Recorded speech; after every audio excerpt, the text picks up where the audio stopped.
Shalom, queridos amigos de Sião, eu sou o pastor Alexandre Dutra e hoje eu gostaria de fazer uma leitura comentada desse livro que eu escrevi, Israel, a Igreja e o Mundo. Bom, primeiro eu quero dizer que esse livro foi escrito numa perspectiva bíblica, histórica, contemporânea e profética, levando em consideração esses 4 aspectos, tá bom? E é claro, esse é um livro que vai tratar sobre Israel e as nações, o mundo, Israel e a igreja. Está dividido em 2 partes aqui no sumário, né, em que eu falo sobre a primeira parte, profecias e o mundo envolvendo Israel, e a segunda parte, Israel e a igreja. Então vamos lá, eu quero fazer aqui algumas leituras comentadas e eu vou iniciar falando aqui dos primeiros capítulos em que eu abordo aqui sobre a questão de o passado, o presente e o futuro de Israel, ou seja, uma trilogia judaica. Eu começo com uma frase muito interessante daquele que foi o ministro das Relações Exteriores de Israel na ONU, o Abba Eban. Ele disse o seguinte: não dá para explicar a atual realidade judaica sem um constante exame de raízes antigas. Porque eu abro esse capítulo 1, a trilogia judaica, passado, presente e futuro de Israel, com essa frase do Abba Eban, porque ela consegue sintetizar essa realidade. Ou seja, para entendermos o Israel no atual, nós precisamos olhar para aquilo que ele chama de constantes exame de raízes antigas. E o que vai nos levar a entender o futuro de Israel é justamente compreendendo o passado na relação de Deus com essa nação, com esse povo, como Deus tem lidado hoje com o povo judeu e o que Deus tem prometido na sua bendita palavra. Eu quero ler então aqui o primeiro parágrafo do livro, do capítulo, capítulo 1 do livro, que diz o seguinte: gostaria de, nesta primeira oportunidade, abordar o passado de Israel, tendo como perspectiva a célebre frase do filósofo e teólogo dinamarquês Søren Kierkegaard: a vida tem de ser vivida para frente, mas só pode ser entendida para trás. O que eu entendo aqui dessa frase? O passado, presente e futuro de Israel no plano escatológico de Deus estão distribuídos e sistematizados na carta do apóstolo Paulo aos Romanos, em que no capítulo 9 ele fala sobre o passado de Israel, no capítulo 10 ele fala sobre o presente de Israel e no capítulo 11 ele fala sobre o futuro de Israel.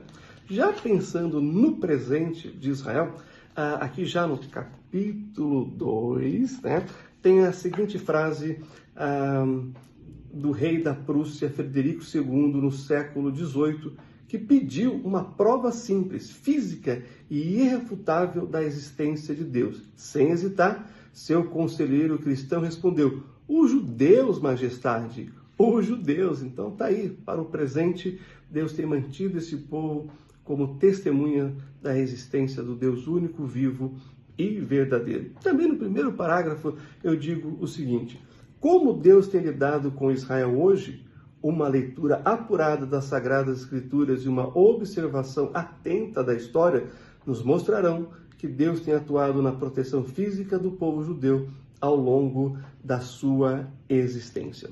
Então, o Senhor tem trabalhado na preservação desse povo como realmente povo, ou seja, como os descendentes de Abraão, Isaac e Jacó, que existem até hoje. Mas também eu vou desenvolver aqui que o Senhor também tem trabalhado na existência de Israel, na sua preservação étnica, de identidade mesmo de povo. E é claro, também tem trabalhado na parte da preservação e preparando a salvação.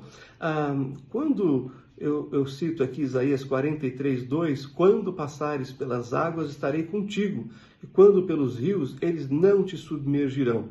Quando passares pelo fogo não te queimarás, nem a chama arderá em ti. Perceba então a proteção de Deus para com o povo de Israel ao longo da história. E o terceiro capítulo, falando aqui sobre o futuro, o futuro que Deus tem preparado para Israel. Eu cito aqui o escritor Mark Twain, que diz o seguinte: todas as coisas são mortais, menos os judeus. Todas as outras forças se vão, eles ficam. Qual é o mistério de sua imortalidade? Em uma palavra, Deus. O segredo da imortalidade do povo judeu é o próprio Deus. Aliás, Israel é a única nação que tem Deus no nome, sabe? Israel, esse El é Deus, é o substantivo Deus, né? No singular.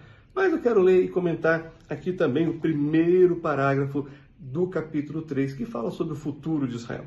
O futuro de qualquer pessoa, povo ou nação é incerto e imprevisível, menos o da nação de Israel e do povo judeu, em geral, pelo fato de que o Deus do universo, o Senhor da história, tem revelado em sua bendita palavra as coisas acerca do futuro dessa nação. E eu vou então também fazer uma citação aqui, justamente quando a gente pensa no que Deus vai fazer em relação ao futuro de Israel, que é o seguinte, finalzinho, último parágrafo: a garantia de um futuro glorioso de Israel está baseada nos dons e na vocação sem arrependimentos da parte de Deus. Espero que você tenha gostado, né, dessa leitura comentada de uma parte desse livro. Eu volto para comentar os outros capítulos. Que Deus te abençoe ricamente. Shalom.